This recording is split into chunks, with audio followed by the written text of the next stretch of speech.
You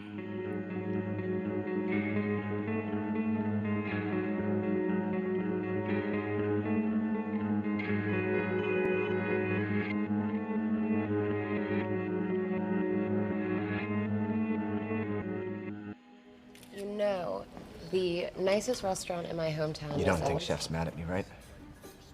For the scallop thing? You don't have to call him Chef, Tyler. I'm pretty sure he doesn't even know about your existence. I kind of want him to. Like you? Yeah, kind of. Tyler, you're the customer. You're paying him to serve you. Doesn't really matter whether he likes you or not. Right. Wait, what does that mean? No, relax, just eat your rock. Hey guys, welcome back to Spooky Tuesday, a weekly podcast where we're breaking down all of our favorite slashers, thrillers, monster movies, and black comedies on the new scariest day of the week. I'm Sydney Thompson. I'm Monica Height. And I'm Chelsea Duff. And this week we are doing a relatively new release. Came out end of last year, like November-ish. And it hit the streaming services recently. And there's been lots of buzz about it. And there's like just a lot to discuss in general. I remember seeing this movie in theater. I was like, wow, much to think about afterwards. So this is a fun one, but also maybe a little bit of a thinky. It is 2022's The Menu, starring Anya Taylor-Joy, Nicholas Hoult, Voldemort himself, Ralph Fiennes, etc. It's got quite the cast and crew. I saw it in theaters in like December, I think. Had you guys seen it before we started watching it for this episode? Yes, I saw it the weekend it came out because you know me as a trailer girly. I saw the trailer for this movie like over the summer or whatever, and I was like, holy fucking shit, this is gonna be so good. And for me, it held up to my high expectations. I raw dogged this movie. I had never seen it before. I'd seen the trailer, but I didn't have like any clue what it was gonna be. Like I kind of was figuring it was gonna be like another cannibalism movie, you know, because like could have gone that way. Could have easily gone that way. It was the year for cannibalism, I guess. It would have fit with the 2022 theme of cannibalism. We love that theme. What's not to love about that theme? And honestly, I feel like a little gypped that I didn't get not even a nibble of cannibalism in this movie, you know? Sure. Just like a little bit. I would argue, you know, there was some metaphorical cannibalism at points, you know, like there's a part where a stabbed with a little scissors dish is being served and they're like, I also stabbed someone with scissors. So it's kind of like you're eating the chef's dad's thigh at one point, you know, if you think about it. I don't know. I do know that in some countries they take like the chicken feet and they suck all the bone marrow out and it is a delicacy. And they did have a chopped finger like right there. I'm just saying they could. And nobody sucked on it. And nobody sucked on that little high delicacy thing. That is such a missed opportunity. It was a missed opportunity. Marin from Bones and All would never have let that slip away from her. Would have never. No, it's funny that you say that though, Sydney, because like I read this really great New York Times article that was like doing a not really compare contrast, but just bringing up Fresh, which we did last year, which is a cannibalism movie, and this movie, and like how they're kind of like eat the rich movies, because like in Fresh, as you recall, it's like the 1% of the 1% that like eats these women can afford to do cannibalism, can afford to do that. And that's a similar type of thing here. The menu takes place at this restaurant called Hawthorne, which is on an island off the coast of where? Are we in California? I don't fucking know. I don't know. It's not for me to know. It seems kind of East Coasty. I don't know. I didn't get California vibes for sure. And they filmed parts of it in Georgia. Not that I think it was in Georgia, but I feel like Cape Cod. Is that Cape Cod? It's giving. That's East Coast. Martha's Vineyard. It's giving East Coast. Yeah. East Coast Hamptons? Deserted island kind of thing. I don't know. I don't go there, so I can't tell you for sure. I'm a It's not my business to know. Yeah. I have not. I've been to New York 3 times, and 2 of those times I was a toddler, so I don't fucking know. But yeah, it's like this super super upper echelon experience. It costs $1,250 per head to go have this experience. So it's definitely critiquing like the mega mega mega super rich and their weird like fetishistic look at food in general. So I think that was really like a good pairing, those two movies. What a great movie night that would be. A big thanky and a few laughs in between too. Yeah, I mean, okay, Monica gave you a pretty good overview about parts of this if you haven't seen the menu yet. But if you haven't and you've decided to listen to this anyway, which okay, sure. I will read you the IMDb log line, maybe give you a little bit more of a gist of what you're getting into. It reads, a young couple travels to a remote island to eat at an exclusive restaurant where the chef has prepared a lavish menu with some shocking surprises. So I would say actually Monica kind of already covered all of it. She actually She did gave the whole you more thing. details. Yeah. I'm But just setting up the premise here. yeah, you got to tell people what they're listening to. But I think you know, it really does dive right in. But just one thing that I want to say that I think is so interesting is I saw a tweet about this a billion years ago. The very first shot of this movie is like stock footage. Like they purchased it from like Getty stock images or whatever with like the cigarette being lit. Isn't that crazy? Interesting. They just couldn't get the shot right, or they already filmed everything and they're like, we can't get Anya back to light a cigarette right now. She's booked and busy. She is booked and busy. She's She off doing all kinds is. of shit. Yeah, she's doing wild shit all the time. I think the really strong suit of this movie is like the ensemble cast. Like I think that like it's really really well balanced. Like Mhm. cuz we've got so many like recognizable people in this. But I just was reading this like fun facts about the menu article, tagging the Oh, references of course. I love And fun facts. Emma Stone was going to be Margot at first. I could see And that. I can totally see that too, but I'm kind of glad that it's Anya Taylor-Joy because like she's so like cutting in this, and Emma is always so like he, you know what I mean? She can play it serious, but she's got that Kind of a rubbery little here face. Yeah. kind of look and stuff. And like I just love like Anya's like no bullshit, like I'm not amused by this expression the entire time, like so bored. And so I think it's really good that they had Anya instead. And I guess we'll talk about all the cast changes now. We've all heard about how Daniel Radcliffe was going to play himself in this movie, right? Oh my God, I think No. I had heard that and then I forgot about it, but I'm so glad you Yes. brought it up because it's He- what a wonderful little gift. He was going to play the character that, pause for dramatic effect because I don't want to say his name wrong. John John Leguizamo. Leguizamo? Yeah. Whoa. How did you say it? John Leguizamo? Yeah, John Leguizamo. Oh, he just plays movie star. That's his that's his character's name. That's so funny that they never say his name. No, they do say his name. Oh, they do? Okay, well, IMDb, update your shit. Update your shit right now. He was listed, this is part of on IMDb trivia. His name is something like George Diaz, and like his fake name that Oh, I he remember gives that. is something like Damian Garcia. But in the script, it just says the actor. Which is kind of an interesting little part about it. Yeah. See, at first when I heard the Daniel Radcliffe news, I was like, oh, that would have been hilarious because I love Daniel Radcliffe.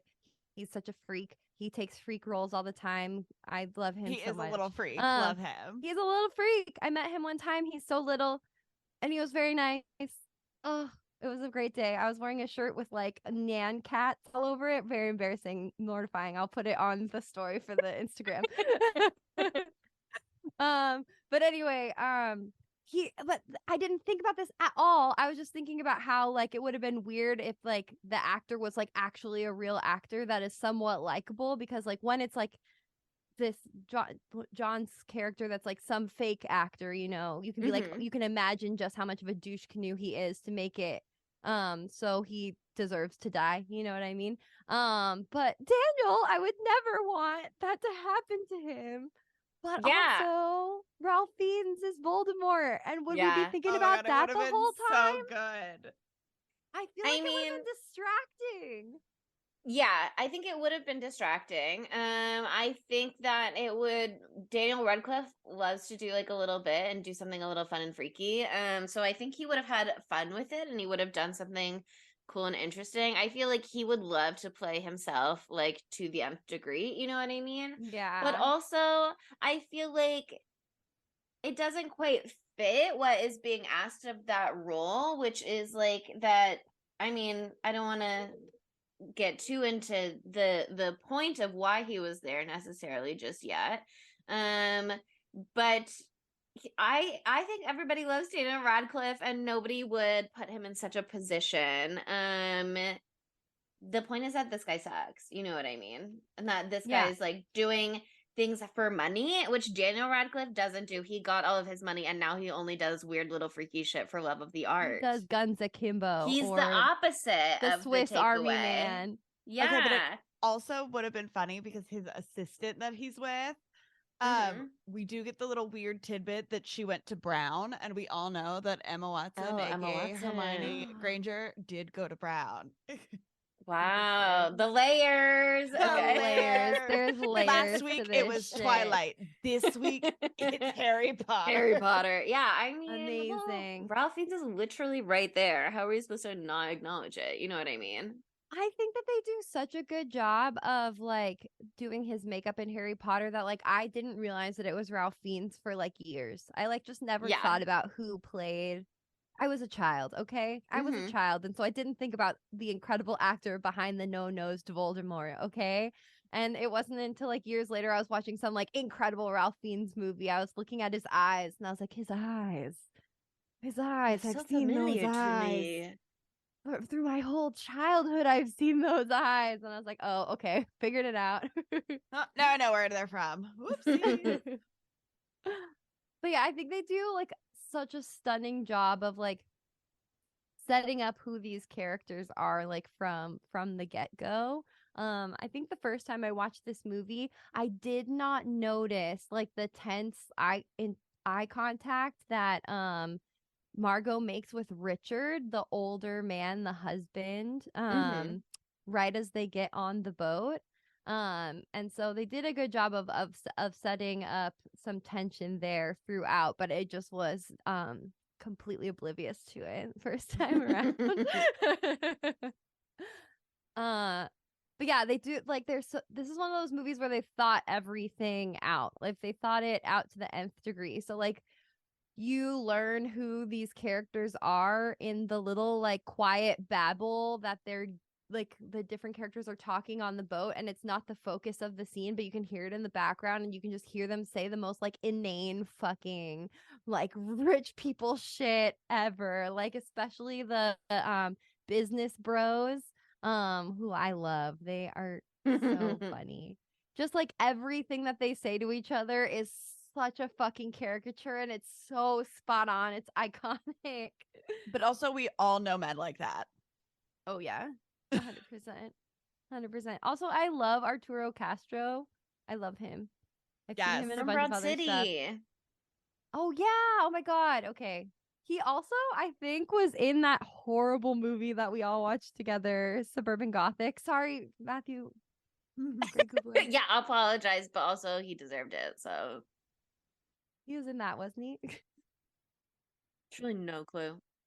Looking at his IMDb now, but couldn't tell you because I stopped He was watching a that movie. Pretty sure he was in that. Pretty sure he was in that, and I loved him in it. Another fun Broad City reference in this movie is we have Judith Light in this movie. And if you know the fun Broad City Judith Light episode where It's true. a lot of like dogs sitting and they're like, oh my god, this dog looks just like Judith Light. I do think Oh about my God. that every time I think about Judith Light. Oh man. But yeah, I mean, she is a known celebrity. Like bringing in Ralph Fiennes, he's known. Like Paul Adelstein Janet McTeer, I couldn't necessarily tell you other things that they've been in, but they're recognizable to me for sure. Like a lot of these faces are faces that you know at the very least. Nicholas Hoult, of course, is like famous for playing assholes at this point. Oh my God, he's so good at it. He's so good He at is. it. He's so good at it. This one was it's so Yeah. not subtle really, but like just the little things that he does that are so disrespectful to Margot. Oh my God. When he fucking slaps her hand, Yes, I'm like, yeah. I'm gonna fucking light you on fire. The whole cigarette thing too, where he like makes her stub out her cigarette from the first second. Like they did like just from that very first moment, you're like, I know who you are, you controlling piece of shit. Like, oh my God. Yeah, I mean it's a little complicated because when you think that maybe they're a real couple at first, you're kind of trying to like get a sense of the dynamics and it's like, okay, like sometimes your partner's being super obnoxious, annoying and you're just like, whatever, like I love them and so I'll roll with it or like yeah, maybe they were a little rude to me about one thing, but like the slapping the hand, that to me was like unconscionable. Don't do that. Oh yeah. And when he called her a child, like Oh, for sure. unacceptable. But How like could in you the do build that? up still, when it was like just the cigarette, I was like, okay. And when it's like he's like, oh, I didn't go to prom, and she's like, why not? And he's like, none of the cool girls said yes like you did. And she's like, well, fuck those bitches. Like, you know, I mean, the guys who are like, no, none of the cool girls wanted me. It's like, okay, well, you know, sorry, but the girls they didn't have to go with you. But like the way they built up their back and forth made him be like, okay, maybe he is a little likable if she likes him. Like maybe there's something to like here, and I'm like waiting to see it. But Yeah, you know, it and just maybe kept he's getting just worse. passionate. You know, he's passionate about being a foodie. And He's at really first you're like, excited. that's annoying, but we love to love things. We love to have our little thing that's our thing. But then we realize that it's gone much beyond that. Yeah. I mean, he's cool with her jokes at first. Like she's like, "Oh, they gel," and Hong Chao is like, "We gel," like Elsa. And he's like, okay with it. And there's that moment where she's like, "Is it fine that I'm like not as into this as you are?" And he's like, "Yeah, that's totally fine." Although obviously, you know, he demonstrates later that it is not fine Not at a fine at billion different all. points. But you know, there's those moments where you're kind of like, okay, you're just like feeling it out, but man, it goes off the rails. Totally goes off the rails. The thing with this movie that I really, really loved, and like that's why I really enjoyed researching it this morning, was just like seeing how deep they went to make this look as perfect as it looked. Because like one thing about this movie that I love is how stylistic it is. Like it just the shots of the nature, the shots of the food, the shots of everything are so beautiful, and like the whole setup for the movie is it's like a menu. So it's called the menu. Like it's you get text on the screen that describes each dish and like has a little shot of each dish. And like they went fucking all out on this. Like they had a literal like 3 Michelin star restaurant chef doing all of the food for this movie. Her name's Dominique Crenn. Her restaurant is Atelier Crenn in San Francisco. She is a huge deal in the food world. And apparently like a lot of these dishes that are served are literally dishes that are served at that restaurant. So maybe not the scissors in the chicken or whatever, but like I think probably the amuse bouche, which is that those little like bead things with the crunchy thing on top and the snow. Oh, the I think cucumber melon with the charred yeah, lace. the charred lace. Yes, I think Mhm. that definitely what it could have been one.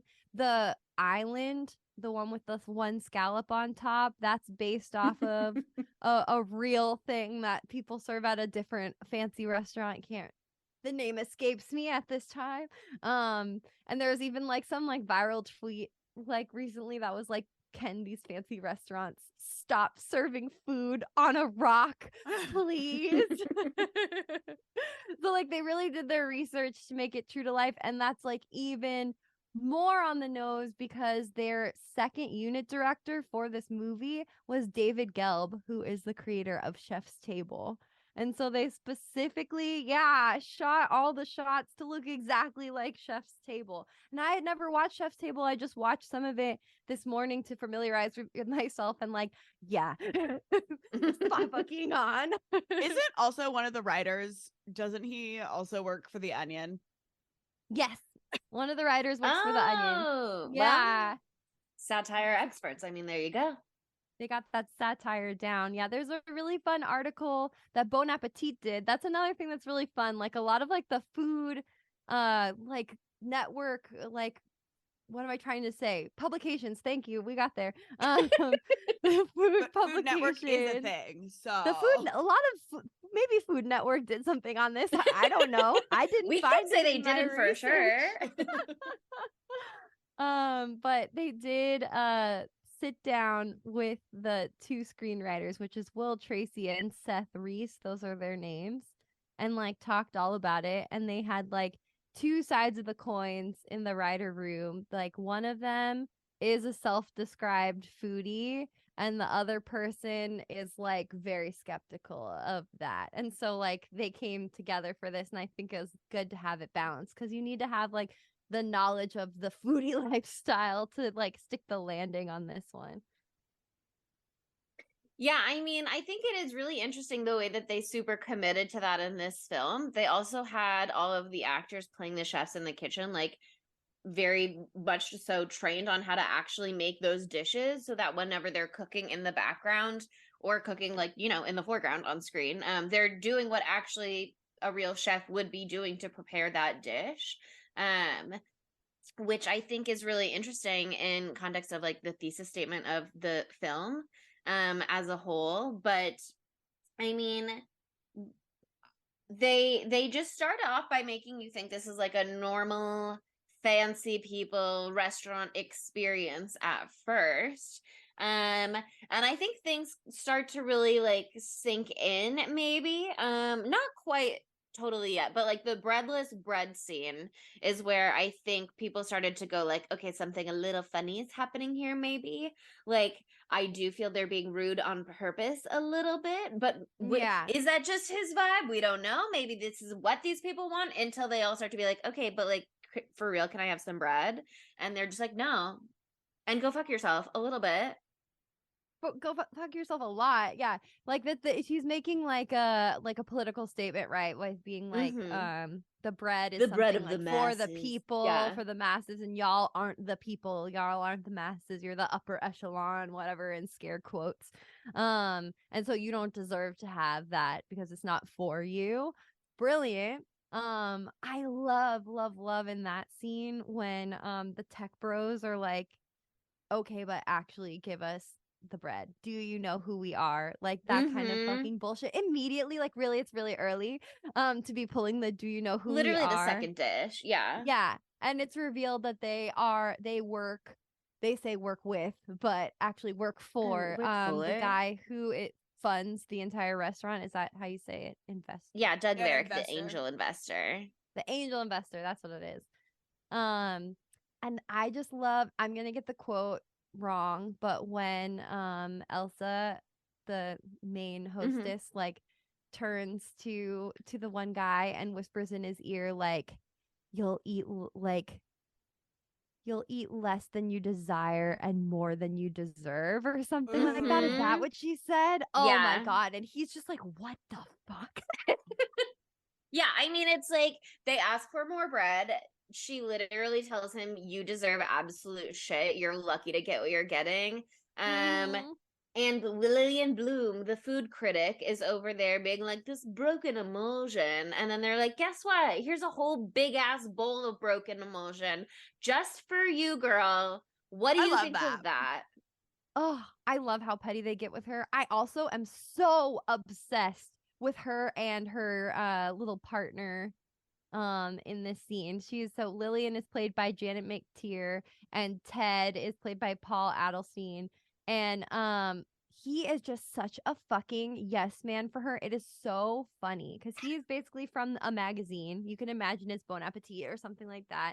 And the whole like dinner is on them, and she's there because Chef Slowick texted her personally and asked her to come. So he was literally like, and you will die the most.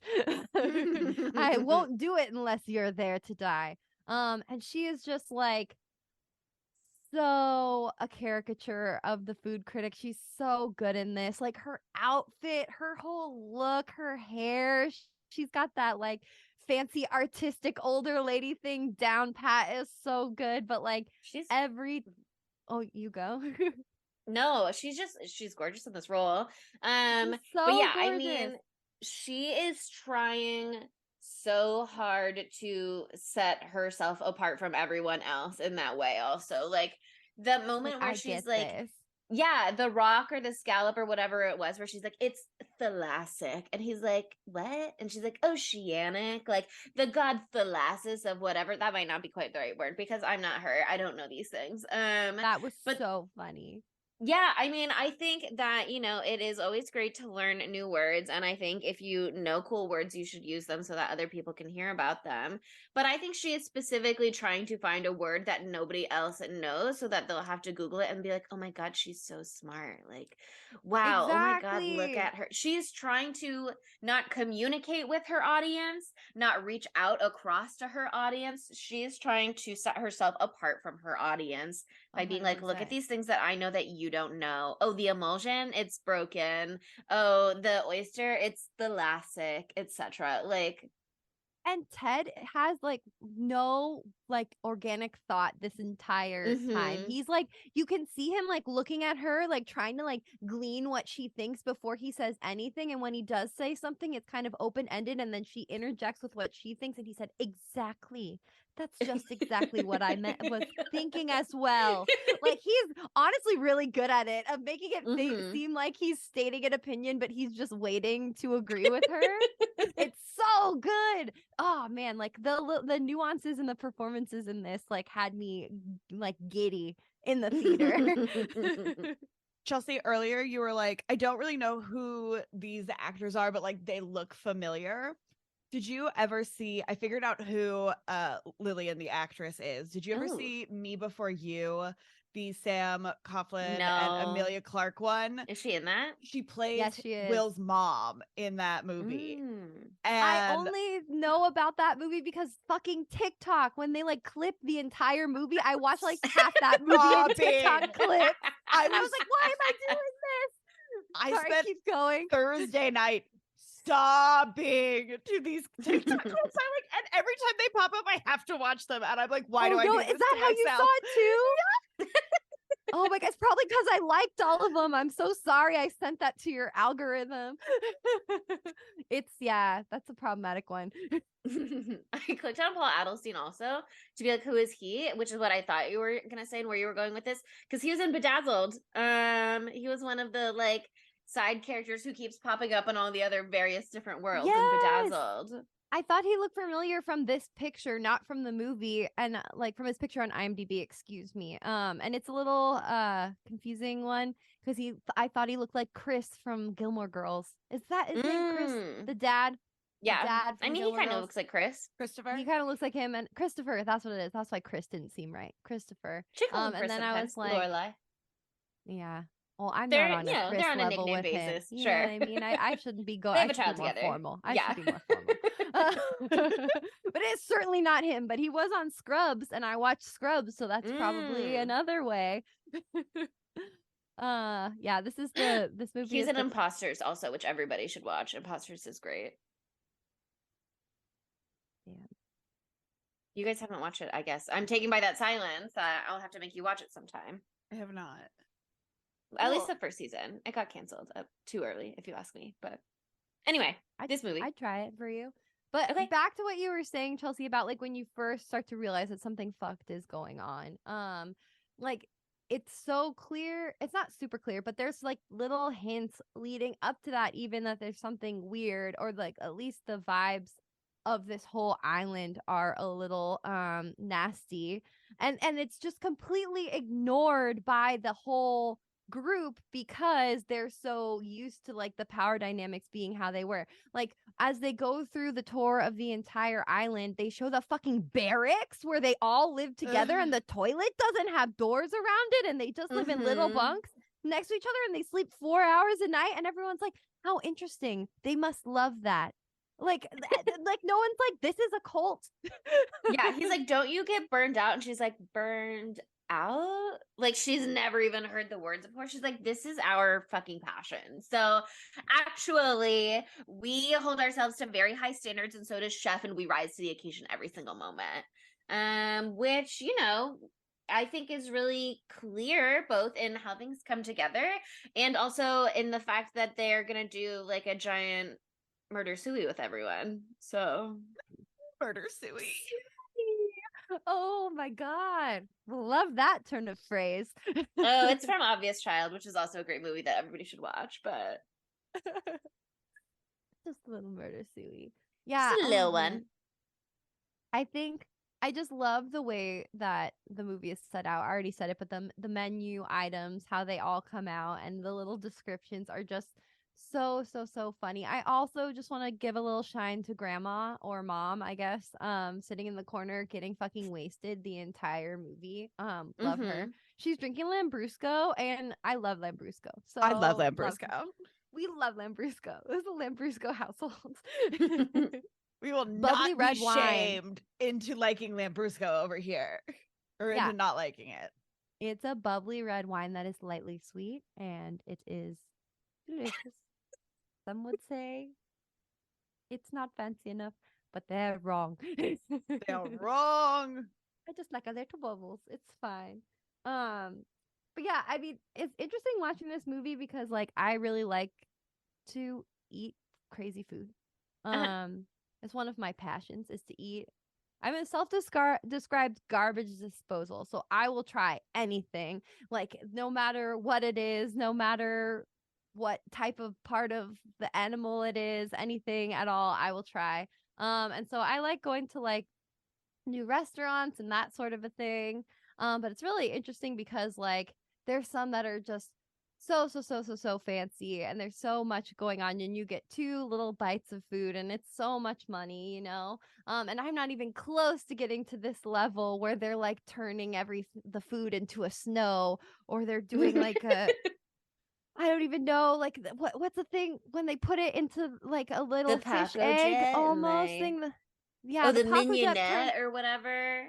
Paco Jet turns it into a snow. I learned that from the articles that I read. I did not know what that was before. To be clear, it's like a very fancy blender at super frozen shit or what. Yeah, I don't know. It can do ice cream and sorbet and snows apparently, Cool. according to the article that I read. Gorgeous. But there's also the thing where they like turn the food into like a liquid form of it and then they put it in like a little jelly and it's kind of like a salmon roe and it bursts in your mouth and it tastes like a lemon or something. Alginate, yeah. The algae, yeah, like the freaking oyster thing that they got on the boat.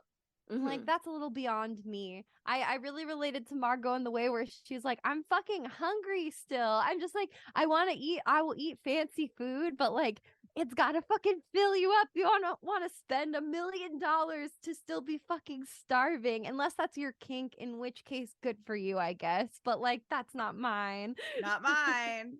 We will kink shame in this house. Yeah, I mean, look, I think if you have infinity dollars, why not pay $1,200 for very little food? But you're on an island, so it's not like you can just like stop at McDonald's on the way home. Yeah.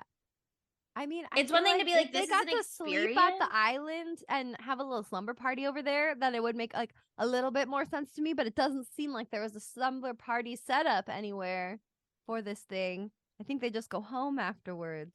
So seems a little. Yeah, well, they would have. Historically, they did. Historically. So things have sort of been suspect throughout the meal so far, but things get really on the nose when Taco Tuesday comes around. And I just love every time Chef goes up and gives his little speech because it's always so funny, but this one was so fucking disturbing. He's like, "Ah, yes, one time Daddy came home and he was terrible and he hurt Mommy and then he tried to hurt me and I stabbed him in the leg with some kitchen shears and I should have stabbed him in the throat." And everyone's just like, "Ha ha ha ha. He's so eccentric." Ha ha ha ha. But I and I love Everyone all just the really time hard to roll with it for so long in this they movie. tried. They're like, wow, we love, he's a genius. He's an eccentric chef genius. It's fine. Right? Right? Right, guys? Honestly, I do think, okay, now that you say that, I do think the like myth of the asshole male genius lent itself really well to the customers like playing along for so long in this movie. Like I think a Yeah. female chef would probably not be able to get away with it so much. But the whole thing where it's like if a man is a genius, we allow him to kind of behave however he wants in the name of his like art, quote unquote, sometimes. And that's probably why they like he's directly insulting them to their faces. Anya Taylor-Joy is the only one calling it out at any point. That's so interesting. Yeah, I mean, he's It's so being an asshole interesting. to them, but they're all just like, well, but look at what he does, so it's fine. Yeah, I mean, I feel like this movie is largely in part like a big like tear down of like that like revered male chef who's a total fucking asshole and can get away with whatever. I mean, like there's been so many more exposés coming out recently because people aren't taking that shit so much anymore. And I want to bring that up later when we get to later part of the menu. But I also think that it's interesting to note like that they had the chef actually behind all of this food like in reality like for Mhm. like in the preparation is a woman, and so I feel like that was probably a nice like change of pace. I feel like if it had been a man it would have been like too, I don't know, I feel like that would have been like being like this is like saying A it's little on the okay nose, a little bit maybe. more. Yeah, so I'm really glad it was Dominique Crenn.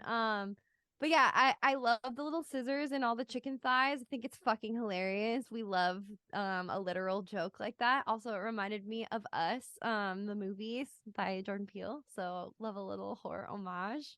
Probably wasn't the intent, but whatever. But I love the idea of tortillas that are made to say fuck you. I want to know where he got all their information from. How did he get all of it?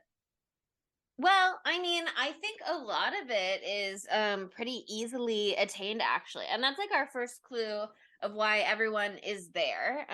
Because Nicholas Holt's character Tyler, his tortillas have the pictures of him taking the pictures of the food, which he was specifically told not to do and decided to do anyway. Judith Light and the guy, they have their various tortillas picturing them at that same restaurant over the years, and some of him with another lady. I wonder who that is and what that's about. The That would be Lillian. easy to get that info too if you just hired a private investigator to follow him. Well, also, I think like, is it implied that that was literally all at Hawthorne? Also, you know what I mean? I think it those could have just been like times they were at that restaurant. I think that Lillian Bloom, hers was like all of the reviews she'd written about restaurants that had closed, or like the restaurants themselves, maybe that she'd written the reviews for that had closed. No, basically her review got those restaurants closed. Right.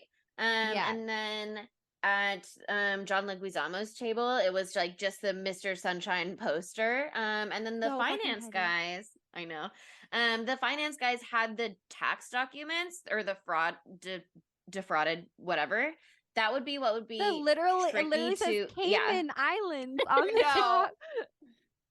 really communicating it super clearly to the audience. But I mean, that would be the one that would be hard to get. And we know from just a few moments later that they have Doug Varick, who's the guy that they work for, who also presumably they were like, well, if they try to turn on us, like they'd have to turn on Doug. It would take the restaurant down. Like it's mutually assured destruction.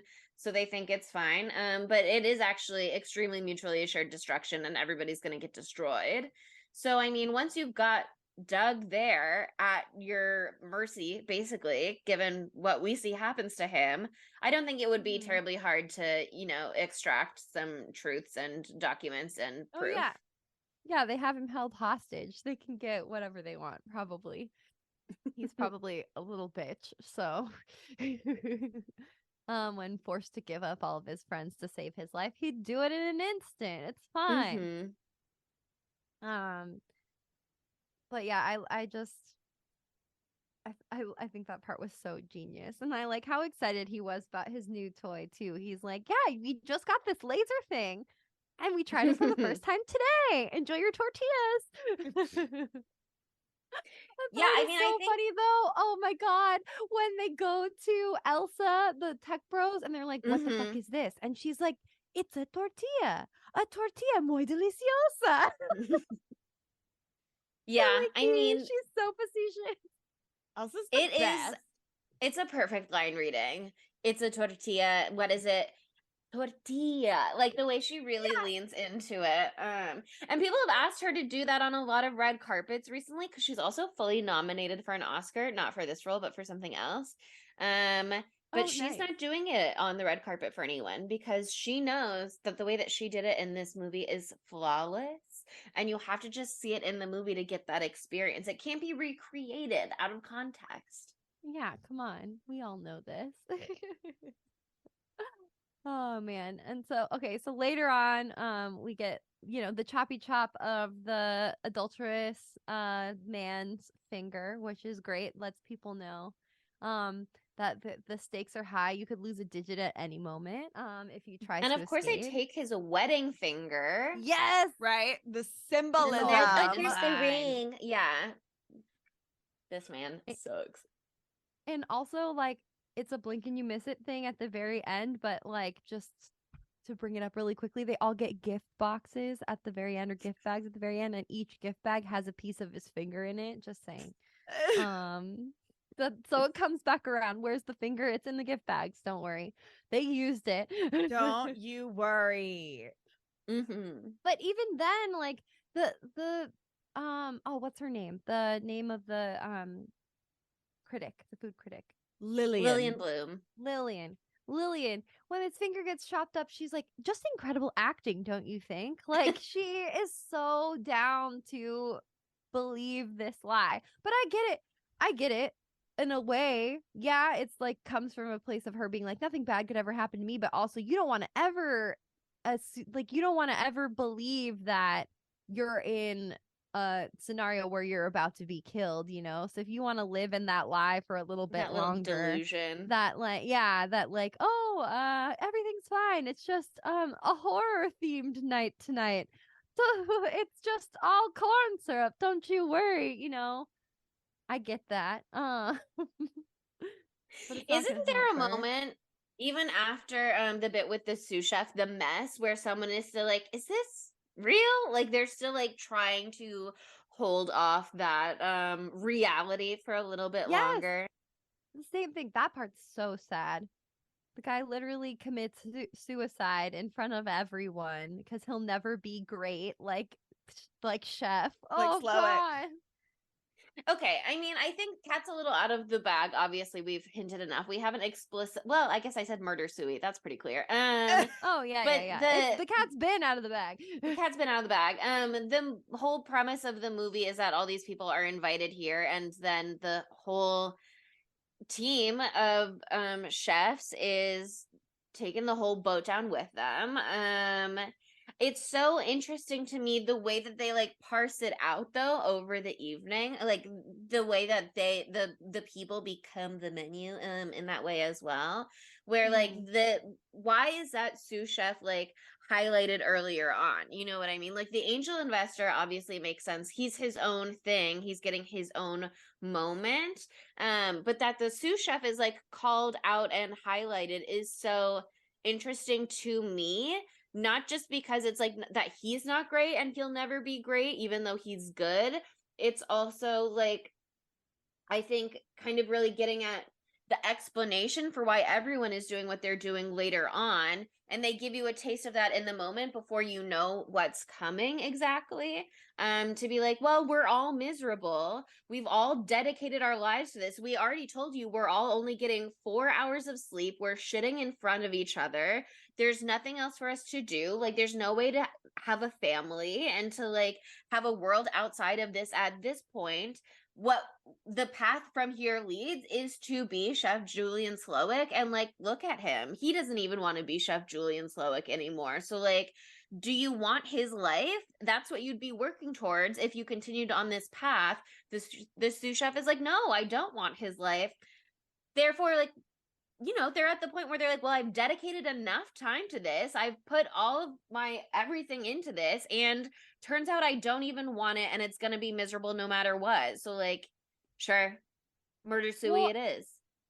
yeah, and I also think like with that specific guy in the mess, like they needed a way to introduce the horror and let the like as part of the menu, as if you're seeing it like a play or something, they need to like up the stakes. And so it's probably because they're all in this cult and they all like have to like respect each other enough to like be in on this together, you know. If you're gonna really commit to doing this big heinous crime, If you're gonna commit gotta to the believe bit, it. you've You gotta gotta believe commit to the it. bit. They're like, here, like, you have the honor of dying first on center stage to horrify our guests as part of the beloved menu. And like, it was probably an honor for him to die in that way with the spotlight on him, but also sad because he doesn't get to get covered in mushroom fluff in the end.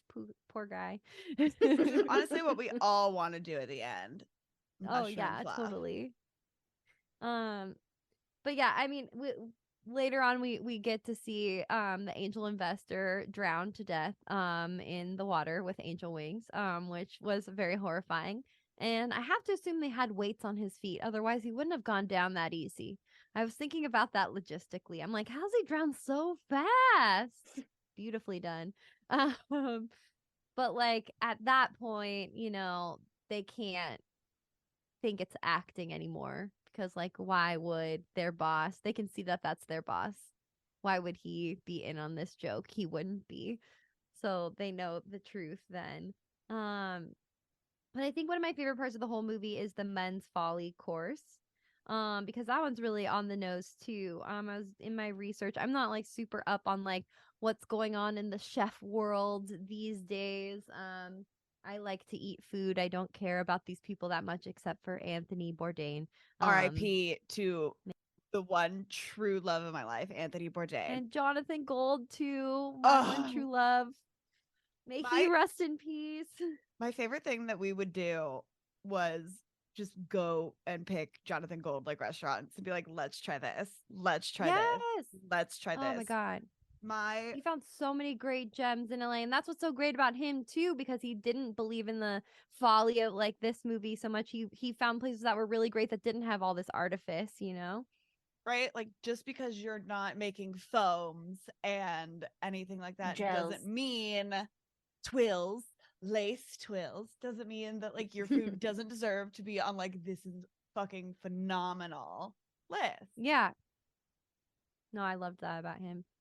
But anyway, so I only care about like 2 real people chefs. Maybe I'll care about more if I learn about them. I also like the that guy who dreams of sushi. I like him too. I think that's also David Gelb who did that movie. You just gotta start watching Top Chef with us when we start watching Master it again. Chef Junior. I'm on my way. I've started watching Great British Baking Show. Okay. Or Great British Bake Off, as it should be called still. And so I'm really enjoying that. So maybe we'll see. But I don't want to get into like the toxic culture of it too, because that's what I learned like doing research on this. There's been a lot of exposés coming out lately. And I remember there was something with Emerald a while back too, but like same thing that's happening in every other like famous people circle. Like people are coming out being like, this person is abusive, this person is a sexual assaulter, this person is this, that, and the other thing. So that's why I thought the man's folly segment was so on the nose, because it's this one of one of the sous chefs comes out and she's like, Chef Slowick like made advances towards me. I said no, and then he tried again, and then I said no again, and it was really uncomfortable, and he wouldn't look me in the eye for an entire year, and he's a fucking idiot. And I just love that, like, Chef Slowick is a lot of things, but I love that he was like stabbed me in the dick. Like, I don't think he was actually stabbed in the dick, but at first I thought he was stabbed in the dick, and I It was was so in his thigh. excited. I thought it was in his dick thigh. too, but it was absolutely in his thigh. And I was like, Yeah, it was in his thigh. okay. He's bold, but he's I- not that bold.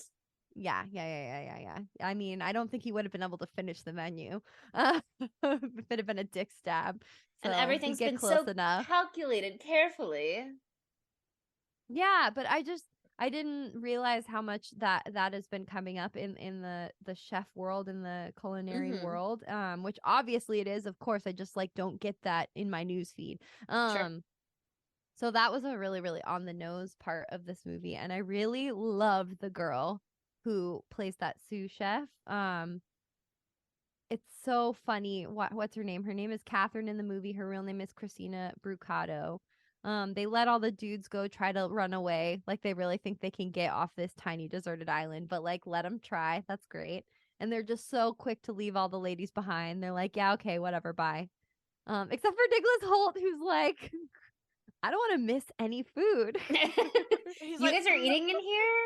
The way he's like peeking in the window while they're eating. So fucking funny.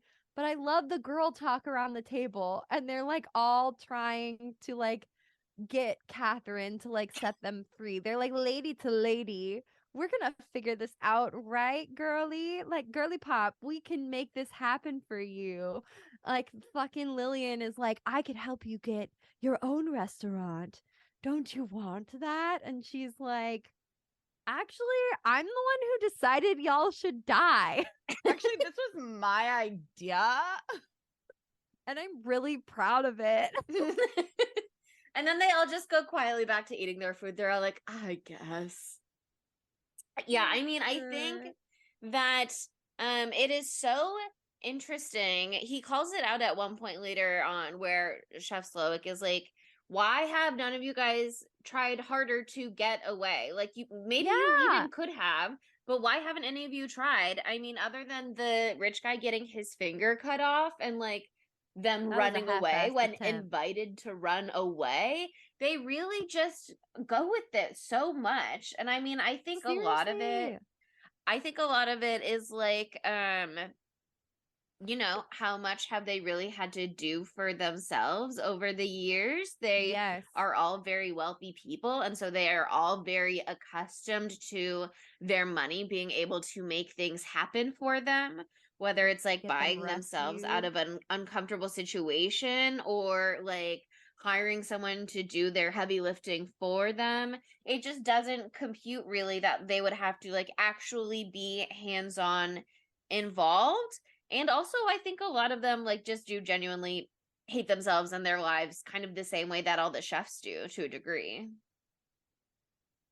Yeah. Yeah, no, it's so interesting. Like, particularly with the old married couple, they it's so sad because they've got like this all they have everything on its face, but they don't in they're not happy. They're so not happy, and they spend all this money on this like insane fancy experience that would be a once in a lifetime thing, if even for any other type of person. And they like have gone 22 times or whatever, and they can't remember a goddamn thing about it. Like, it's just like, it's so depressing. And whenever they try to talk to each other, it's so depressing. They have She's nothing like, to oh, say. I saw Harry McPherson the other day. Oh, how was that? Oh, you know, he was Harry. That's it. That's all they can say. That's literally it. Like, oh God.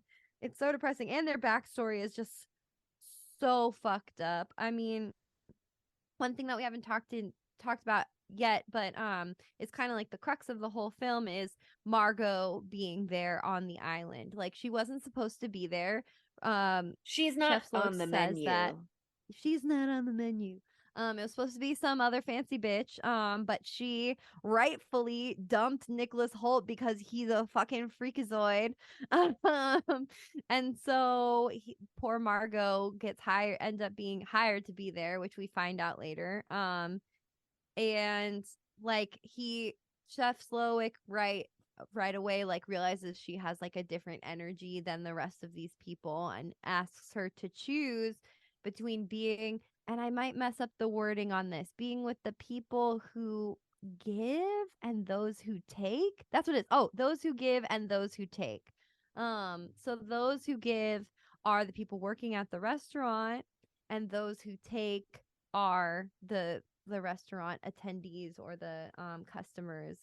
And I thought what I thought was really interesting is like Chef Slowick obviously ropes himself in or like considers himself one of the people who give, but there's also still such like a like disparate power dynamic between him and the rest of his like crew. Like he lives in a big fancy house and they all live in these barracks. Like they respond to his big scary clap and say yes chef and all this stuff. And so it's kind of like funny that he's like we're the same, but like he's not the same as the rest of them. I mean, yeah, they're all like on the same Shit page shovelers. to do this, but like he's obviously the leader and gets treated the best because of that.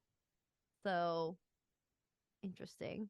Yeah, I mean, I think it is interesting because obviously, like you're saying, he's kind of in a different tier. The power dynamics are different, but he is still a provider of experiences. Totally. Which is really what he gets at in his conversation with Margot is like, do you still enjoy providing the experience and the service that you do? And she's like, not really anymore. Like I used to, but not so much these days. In part because we see like she had this bad customer, this old man who's there at the restaurant as well. And he's kind of in the same boat. And it's kind of the same thing with the tortillas earlier. Like he says in that moment something like, you have to keep innovating in this business. Like you can't ever just keep doing the same thing. You always have to do more. You always have to find something relevant. new. Yeah. Yeah. Otherwise you're going to be made to like just disappear into the background. You'll fade into obscurity. So you always have to be doing something crazy, and it is exhausting and it is tiring, and you are trying to serve a clientele. Yeah, you're trying to serve a clientele who will never be satisfied because they always need the next new most exciting thing to say like I've had that and I'm like the top most person who's done the most, seen the most, had the most. And I mean, I think it's so interesting the conversations that he has with her at points where he's just like, what are you doing here? I know what a bad customer is. Like that exchange I loved. But you know, he asks her to choose who are you with, and she's just kind of like, oh, like actually I don't know. Actually, I think you were so right when you said I don't belong. So like maybe I should just go. But and he's like, no, you're still gonna die no matter what. Just who you gonna die with, baby. But I think it makes it easier to make her decision, or it's like it's not so overt that she makes a decision herself. She kind of like gets adopted into the givers instead of the takers. But when it's revealed that Nicholas Holt like knew about this the entire time, it's such an insane part of this that he's like so obsessed with this chef, so reverent for this chef, has such like a parasocial relationship with this man that he'd never met before. That he's willing to like assist in a murder of all of these people just so he can eat all this fancy food and be like liked by this chef. And he's not even liked by the chef because who could like him? He sucks.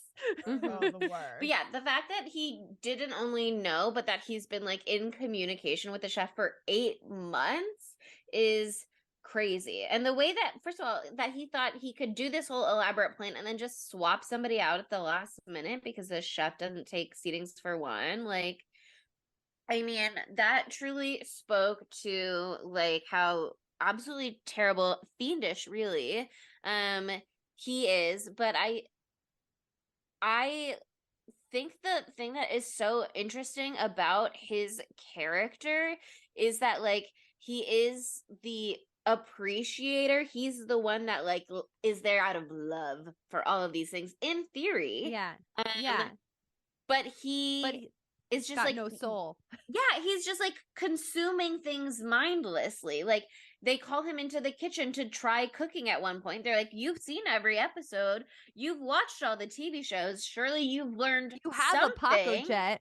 Yeah, you have a Paco jet. Clearly, you know how to do something, or you're supposed to. Like, go ahead, show Oh, us.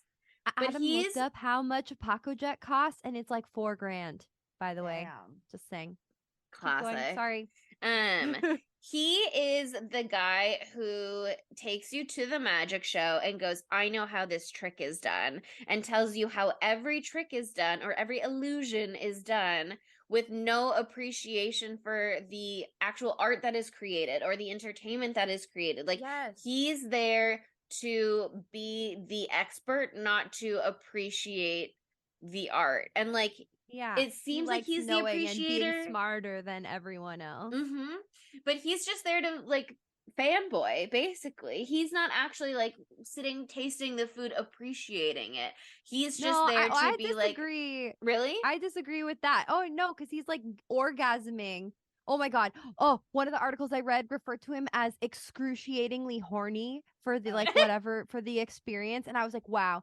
Because he like does savor every bite and he like wants to taste every morsel and that sort of thing. And I think he does appreciate the food and that sort of a thing. But that I think that's where the flaw is for him. He appreciates that all over all things, over everything else. Okay. And he appreciates like this like the glamour of it, the glamour of the chef, like that he is this like mastermind or whatever creating this beautiful art that he loves to consume, but he's like completely void of humanity. He's like like doesn't even see Margot as like a person. He's like that's how much he like devalues like sex workers or just people who are below him, because he's like, I'm willing to take this person here just so I can get what I want, and I don't fucking care that they're gonna die. Like he like will live and die for this stuff, but he will live and die to be served this stuff. He's still never gonna do it himself. He still can't do it himself. He talks about it all the time, but he never could put in the work to do it himself. So it's really really interesting, because I really do think he loves the food, but he can't fucking do it. He's untalented in that way. He's just obsessed. He's got no skills. But do you Yeah. think he loves the food itself, or is it like the idea of the food?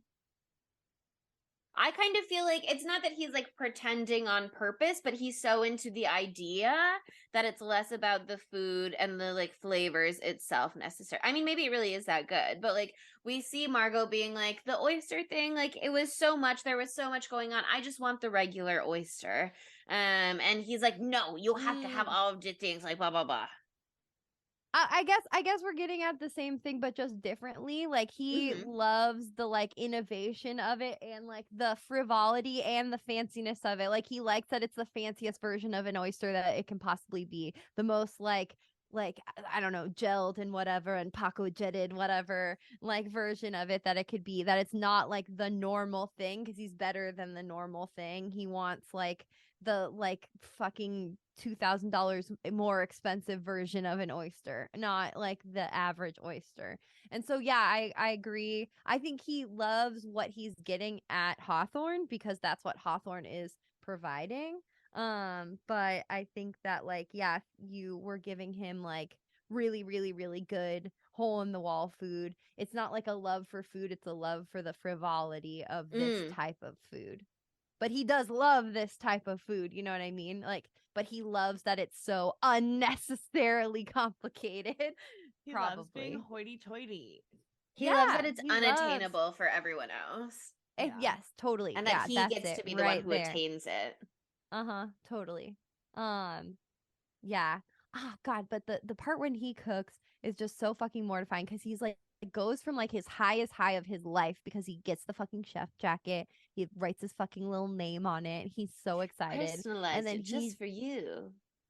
and he just has no fucking clue what he's doing in the kitchen at all. And like, I get the point of this part because he's such a fucking know-it-all, but like you can love food and not know how to cook it because it is a very good talent to have to be good at cooking and not one that everyone has. But it's something you can definitely learn. But it's just so insane, and I just really wish I could know what chef whispers in his ear that gets him to immediately unalive himself. He must say the most devastating shit you can imagine. He's like, "You're a little bitch and you're fucking terrible at this. You know it all, fuck." And then he's like, "You're right." Honestly, it was probably something more like not enough salt and he like killed himself. Or he just whispers in his ear, "Go kill yourself." And he's like, "Yes, chef." Oh God. That I think how they revealed that he hung himself too was like really perfect. It was just like that split second that she sees his body and she's like has to move on because she's trying to save herself now. Yeah, I mean, I love that he doesn't get to finish the meal with everybody else. He explicitly is like cut off from that experience because he's revealed to have been horrible. I love that he has to die on his own and like after being told, "I'm disappointed by you," by chef or whatever. But it is, you know, that's the moment that like frees Margot to become one of the shit shovelers and then just die differently. But he's giving her an out, you know what I mean? Like Elsa says during that fight, like, "I didn't forget the barrel and he needed you to go get it." Like he created that moment to like see what you would do with it, basically. Like totally. Because he feels like she doesn't deserve the death that he's planned, I think. I mean, I don't want to give him too much credit, but I think he's curious also. He's he's interested. "Oh, like I've never met," like she obviously makes him so uncomfortable because he hasn't been confronted with someone like her in such a long time because like he doesn't get that kind of clientele with the price point like someone who's not moved by a bunch of little dots on a plate, you know. So yeah, it's really, their dynamic is really really interesting. And I do feel bad for Elsa though because she tried so hard. And I feel bad that she doesn't get to die in her big marshmallow explosion. She really wanted that. She does suck, but I didn't. I feel bad for her that she had to be stabbed in the throat. Sure. Well, she didn't have to go like no holds barred wrestling with Margot on the floor. You know, she's the one that went after her to make it a point about the barrel. Oh, of course. You can't replace me. Yeah. I loved her outfit though. I just need to say that before I forget that I want to make it a point. But so her whole characterization and the bolo tie, gorgeous. Oh yeah, so fun. So she fought really hard for her characterization. The original intent for that character was to be like super normie, like in like, you know, like a waiter, not a waiter attire, but you know what I mean, like just a very straight laced person. And so she had just been in like Portland, filming something, and she like wanted to bring some of the like wacky weirdness of Portland to her character, and so she like fought really hard to like, you know, do the no eyebrows, do the haircut, do the outfit, and with the little bit of funk to it, so she like kind of could stand out more and seem like a person but still really like, you know, obviously dedicated, not stand out too much. And like the director was not down, but basically she teamed up with the director's wife, and the director's wife really liked it, and they like tag teamed against the director and convinced him, and so that's how she got to present that way, which I love. I thought that was a good choice. Also, the hair looked cool. We love a microbang. Incredible. What's not to love about a microbang? Yeah. And I mean, I thought it worked to, I know the whole thing in the kitchen to some degree is like uniformity. I thought as like the client facing person from the kitchen, it made sense that she would kind of be like highlighted a little bit. She's like setting the tone for their experience. And I think it makes just sense. as important as, if not more, than back of the house. Yeah, and great food and bad service, and people don't want to come to your restaurant. And what they say in the cooking world is presentation is half the dish or whatever, you know what I mean? So like her dressing herself up, her advocating for that Hong Chao, I think is really fun and cool. Because Yeah, she she's cool. she killed it in this film. She's amazing in this movie. She's she's one of the best parts about it. So good. It's just the whole cast really comes together and knocks it out of the fucking park. I do think what is there to be said though about Margot going to get the barrel and like going into Chef's house and discovering that it is set up almost exactly the same as the restaurant itself? Like, is he rehearsing So- in there? Is he like, get away my from home it. is my work, it can't be separated, it's identical? He's Like, obsessed. yeah, I mean, it's so interesting that she walks in and it's like mirror image. Well, not mirror image because it's the same layout, but like that it's identical. There were so many things in this movie where I watched it and I'm like, I feel like someone smarter than me is going to have a lot of really cool, fascinating, interesting things to say about this film. But the fact that its name is The Menu meant it was a little hard for me to find articles about it because Menu is such a the common Menu word. movie. Yeah. Just look up the Menu movie. I found like a zillion. I found a bunch, but not the like kind that I was looking for exactly. okay. The fig And juices.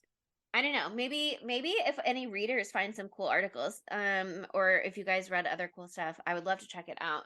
But that was one thing that I thought was super interesting. But I also just that part aside, when she goes into past the silver door, the secret silver door, and she finds like his private area, like I thought that was a really interesting glimpse into part of this movie.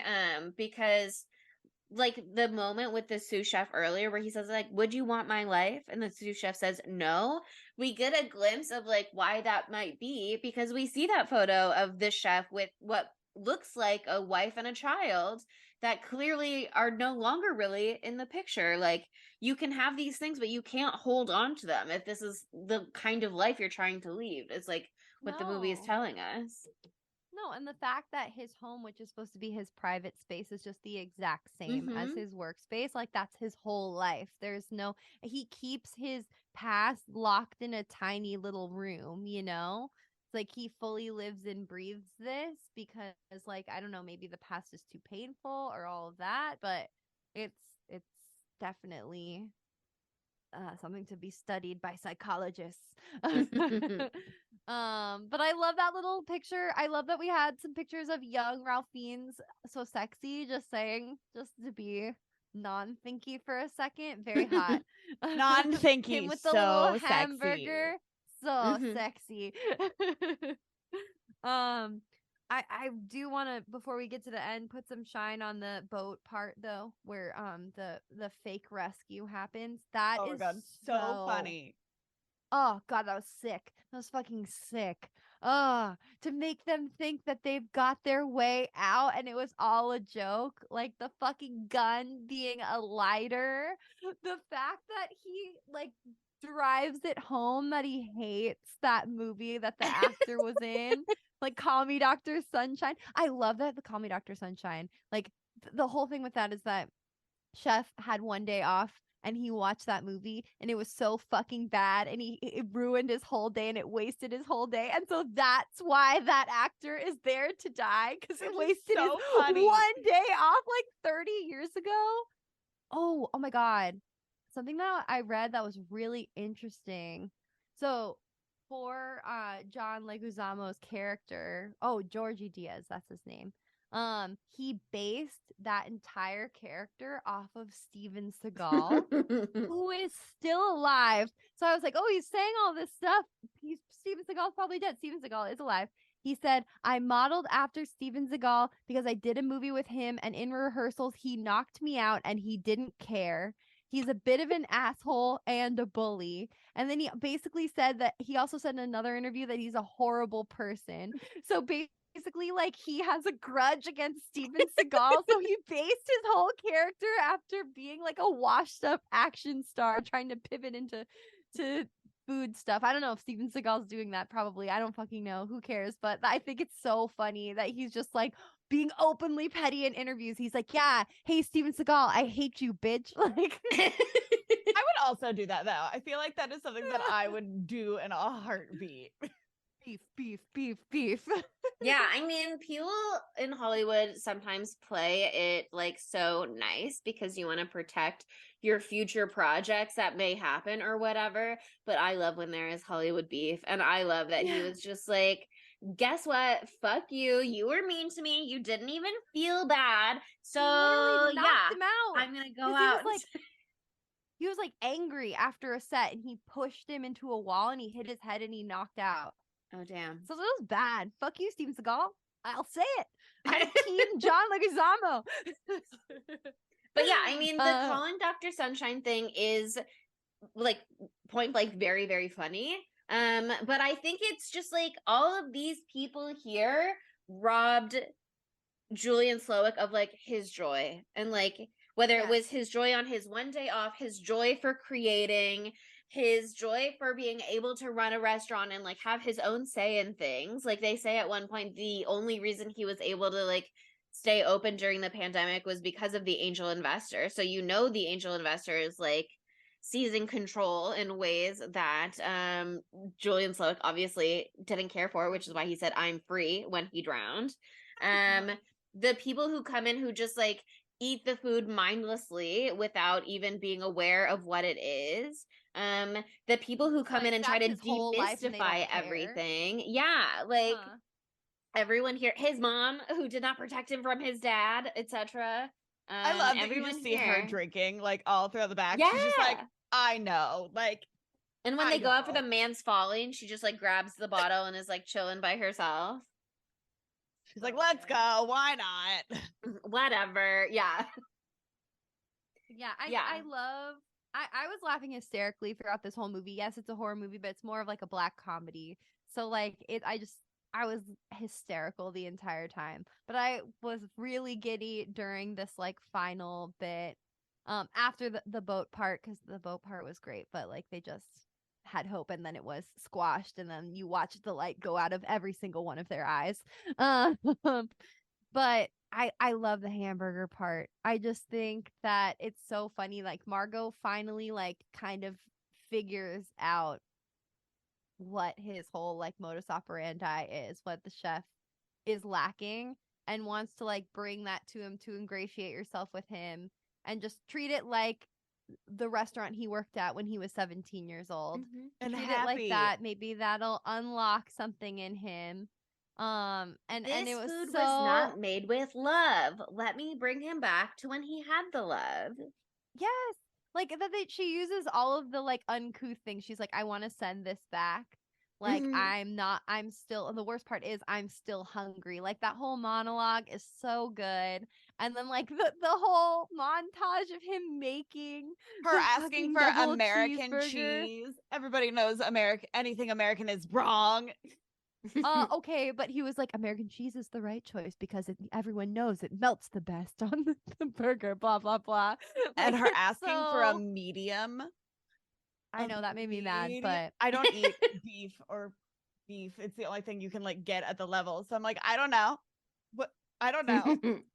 I'm a medium rare girly, but as long as you're not a well done girly, you're fine with me. And if you're a well done girly, that's fine. But don't tell me about it. I just don't want to know. It makes me upset. It's fine, but you should do it in private. It's fine. Just don't tell me. Just keep to yourself. Just whisper it. We don't really have to quietly. talk about everything, okay? I don't need to know everything about you. Leave something up to mystery. But yeah, I love that whole like the fake like tenderness of that whole moment. I mean, it's real tenderness. That's what he's feeling. But like this movie is so outlandish at this point. It's just hilarious. And the fact that she like takes one bite, she's like, that fucking rocked. And she's like, but my eyes were too big for my stomach. Can I take this to go? And he go back. He's like, well, she's followed all the rules. And as a giver of a provider of sustenance, I must follow. And she literally leaves the tenner on the table. It's so good.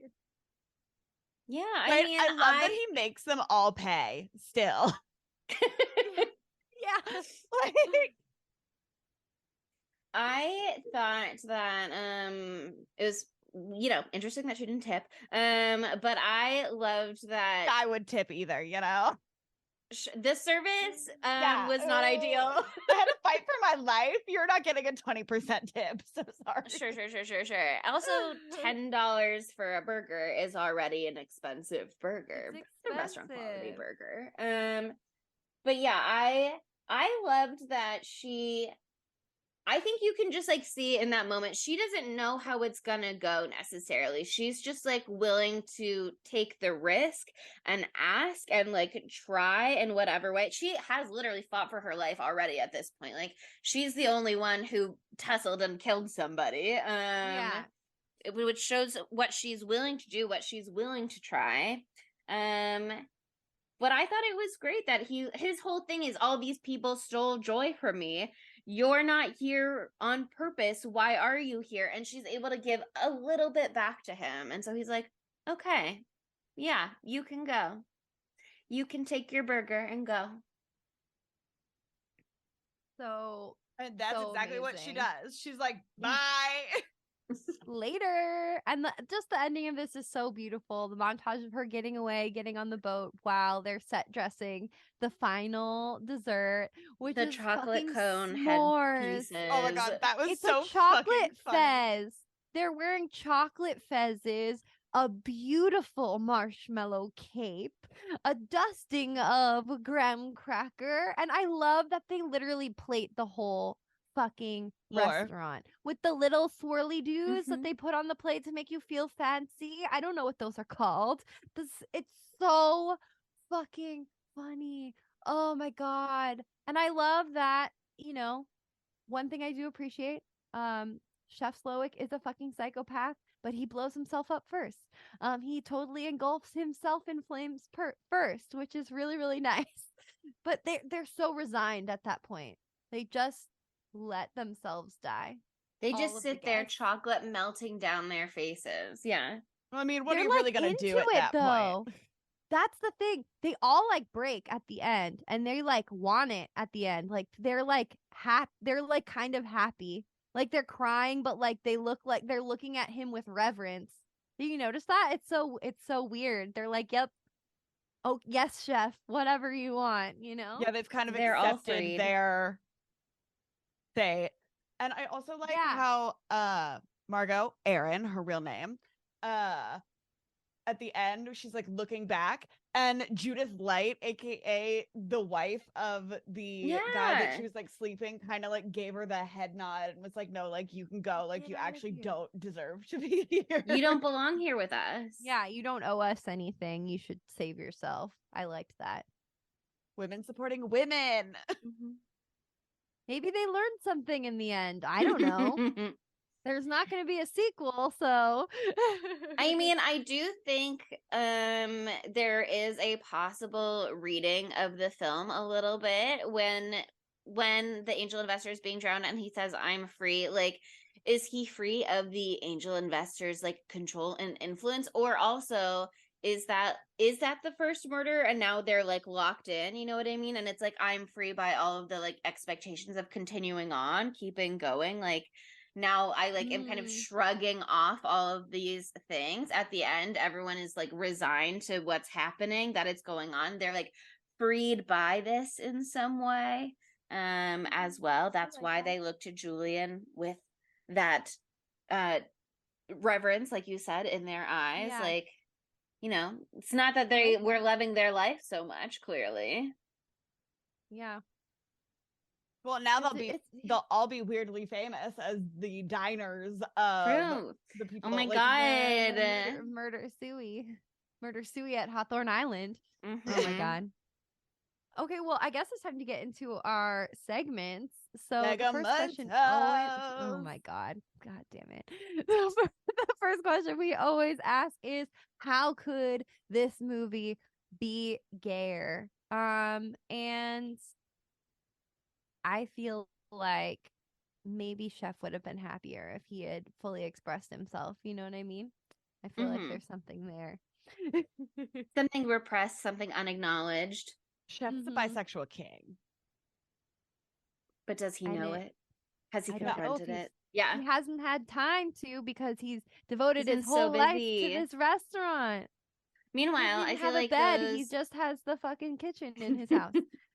those finance bros are giving each other like bro jobs for sure. I feel like. Oh, Bro yeah. jobs all day. Mhm. Wow. It's love the not term gay. bro It's job. just a bro Bro job. job.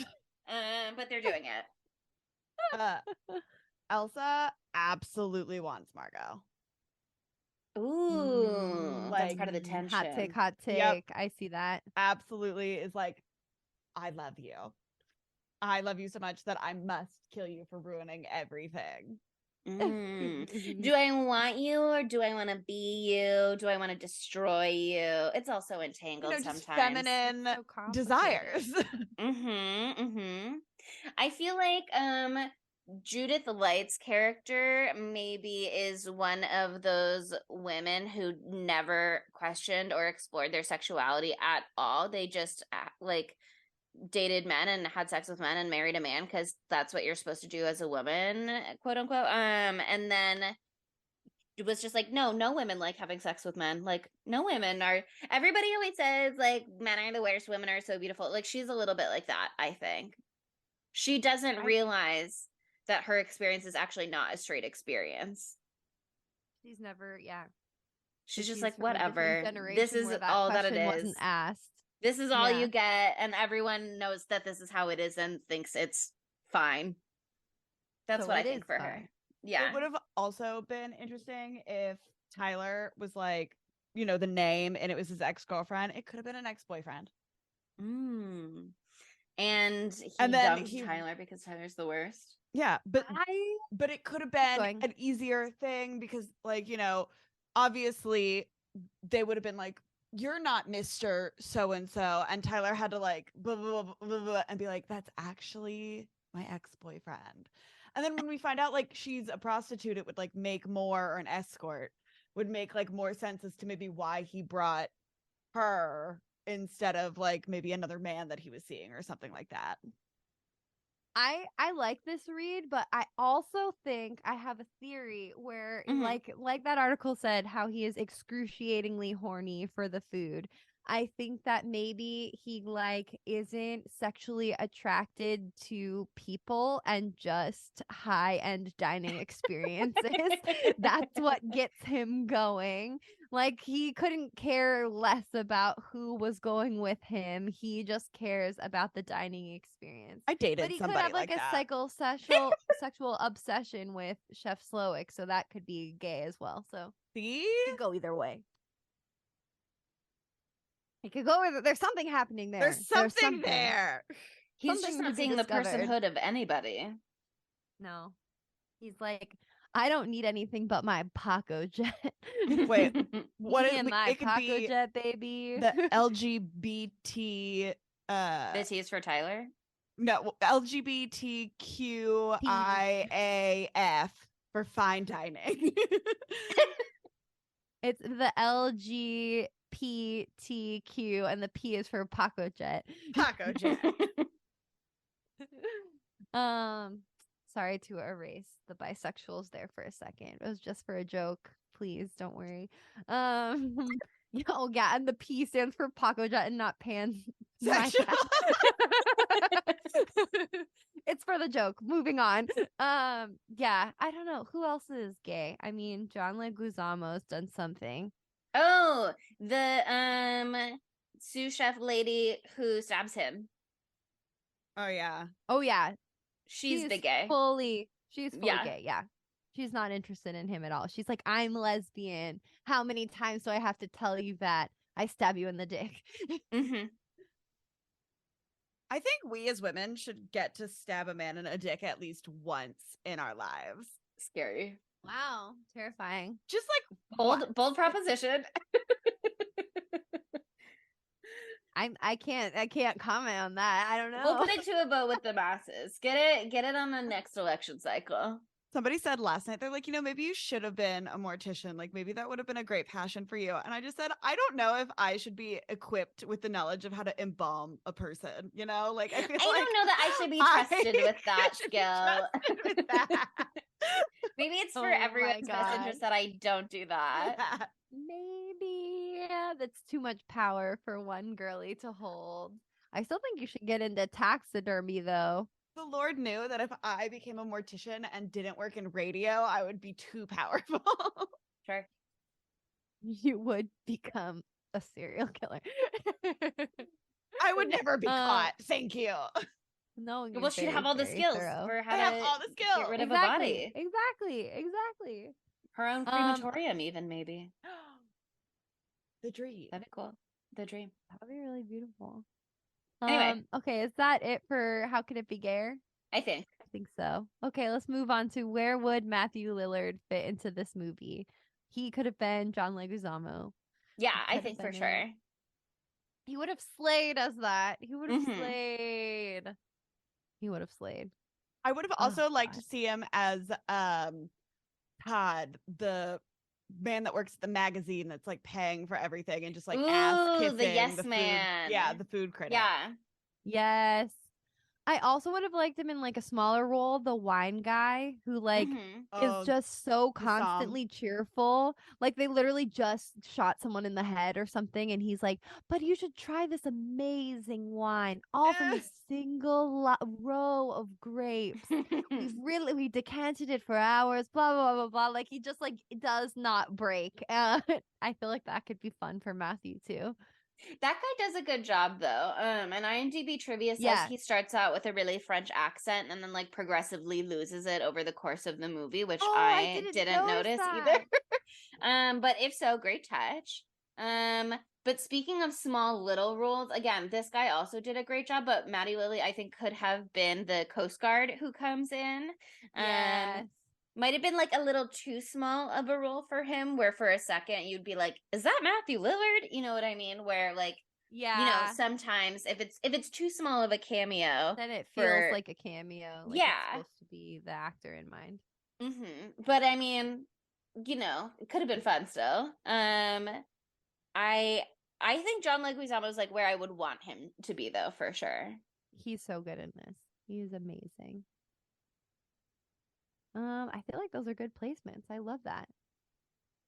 Okay, well then that brings us to who's the dumb bitch in this movie, and it's Tyler. It's Yeah. Tyler.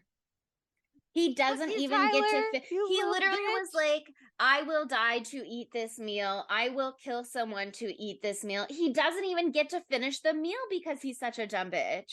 Exactly. Also, he's so stupid because he like won't play the men's folly game, and he could have gotten that cool egg if he Oh yeah. had actually played the game, you know, and that looked really It's true. delicious. For being the last one caught in the chicken coop. That's funny. The dumb bitch.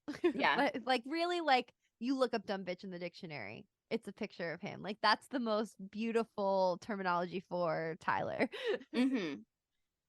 Okay, then it's time for knives out of 5. So how was this received by the populace? It was pretty well received. It got 7.2 out of 10 on IMDb, and on Rotten Tomatoes, it has 88% fresh from critics and 76% fresh from audiences.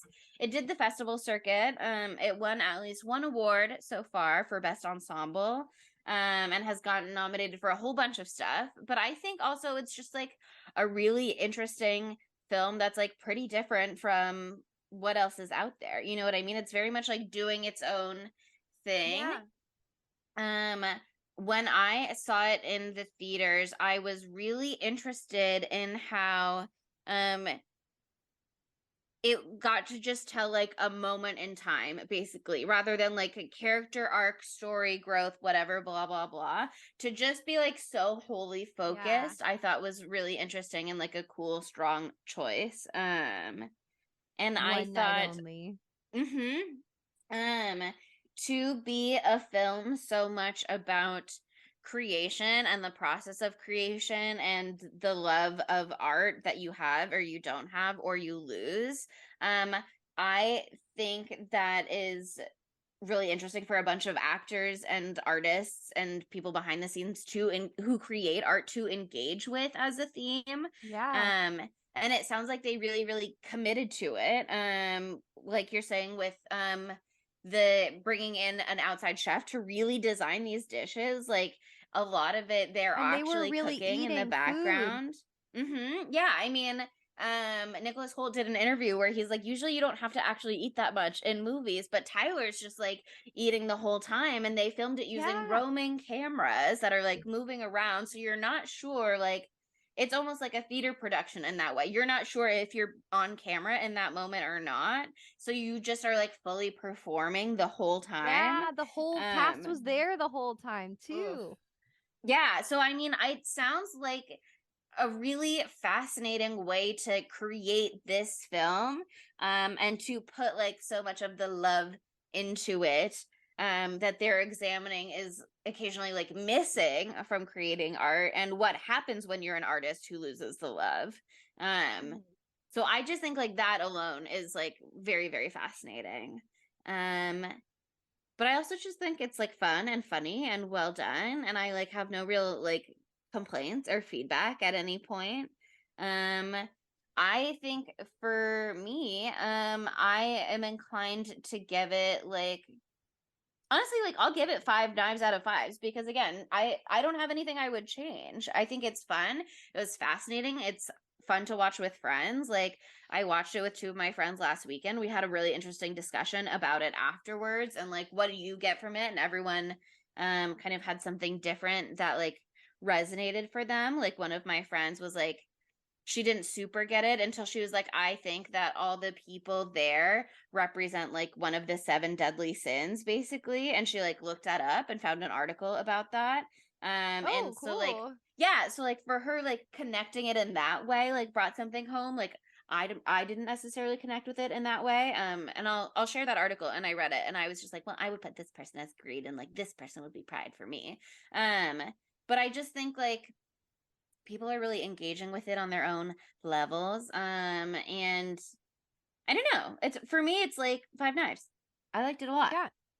I'm right there with you. This is a 5 knives out of 5s movie for me. I just think that I've been really, really, really jazzed in the last 2 years by all these like creative takes on a horror movie that we've gotten, where it's not like the classic setup, the classic execution of the movie. Not to knock anything that does do it the classic way around. I fucking love that shit too, but I love like a fresh new take on what can be considered horror, because I think this definitely is. I think it's so class conscious, and I think it's so important to poke holes in things that are held up on such a pedestal. Like the fine dining industry is so hoity-toity. People take it so fucking seriously, like life or death. That's how they take it. And this makes it literally life or death. And I think that's so funny. And it's important to take a step back and look at something that like maybe even you love, and be like, oh, it is a little silly that we are taking eating so seriously. Like it's the thing we have to do to stay alive, you know? But I just thought that this cast fucking rocked. I was hysterical in the theater, and I was in a really fun theater too, where people were like guffawing and yelling and all this stuff, because it was just so funny. And yeah, I don't know, I love it. I think that the art of fine dining is beautiful art, and you can do such incredible things and such creative things, but like, you got to have balance in that. If you're only experiencing food on that upper echelon level, you're going to forget about like exactly what food is there for, to sustain you, to comfort you, to make you feel held in so many ways. It can be so emotional. And so, I don't know. I just think this was a fucking brilliant movie. So 5 out of 5 for me. I'm gonna do a 4 out of 5. I had a good time. Like I love watching food shows. I love watching cooking shows. Monica is right. Like people that are like very into like cooking and like the food stuff are like really into it, and I like watching it, but I don't care as much. Know what I mean? Like Sure. when people are like, this is blah blah blah blah blah, and I'm like, I don't know, the texture's icky, so no thank you. I wish somebody got eaten I think it would have been, or I wish like somebody would have like did that, and then they could have made like a snarky remark of being like how this is like cliche or something like that. Like, because I think that would have been Eat the rich. Isn't that a little literal? right. Know what I mean? Like, I think it would have been a fun like jab at not only like the class consciousness, but also horror in general and like what you're giving it. Maybe I need to watch it. I only was able to watch this once, so maybe I need to watch it again and I'll like it. But I was shocked that I liked it as much as I did. I didn't think I would. I'm kind of shocked that you liked it as much as you did. I'm glad that you did. Yay! Yeah, I don't know. I agree with you, but also this came out the same month as Bones and all, so it would have been a disaster if they had both been cannibal movies. So Again, you could never have enough cannibal movies, in my humble opinion. watch Fresh again, and that'll bring that for you. But no, that's a good score. That's a good score. The movie deserves it. That's great. Well, what are we doing next week, Sydney? Oh wait, hold on. We're closing the menu on the menu. That was lame. We're wiping the ketchup off our mouths with the menu and With the moving on to menu. what comes next. Beautiful imagery. We're sticking with the good Black comedy theme of, we did this, but next week we're going to one of my maybe favorite movies ever. We're going back to the 80s. We get young, sexy Tim Curry, and we get murder, and that is Clue. Yes. So incredible. So iconic. Such a classic. It's such a It's classic. so It's so good. fun. It's so good. This movie just like, this movie is so good.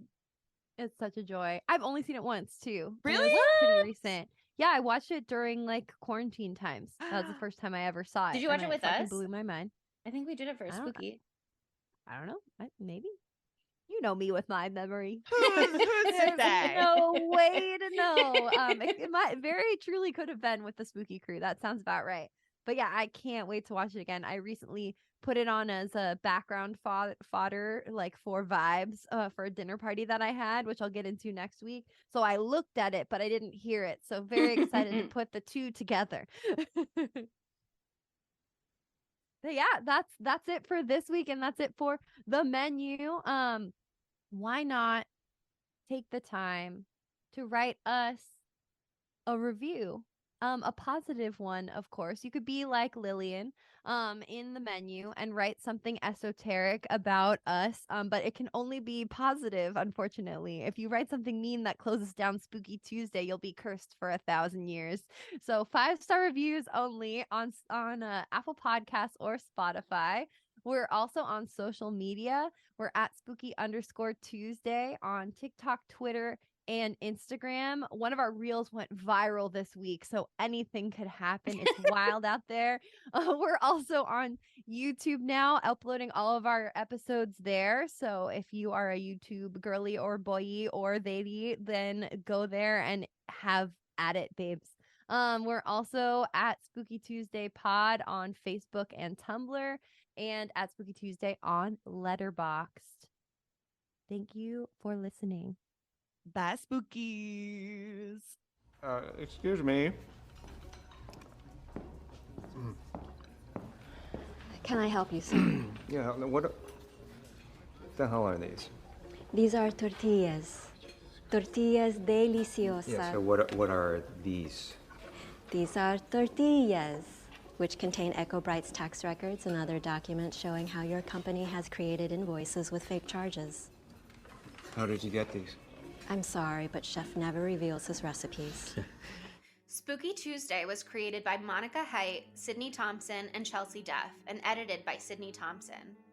Our gorgeously spooky tunes are all thanks to Tamra Simons, who you can follow on Instagram at Captain Tamra, and our podcast art is by Mary Murphy, who you can find on Instagram at _the_moon_omg.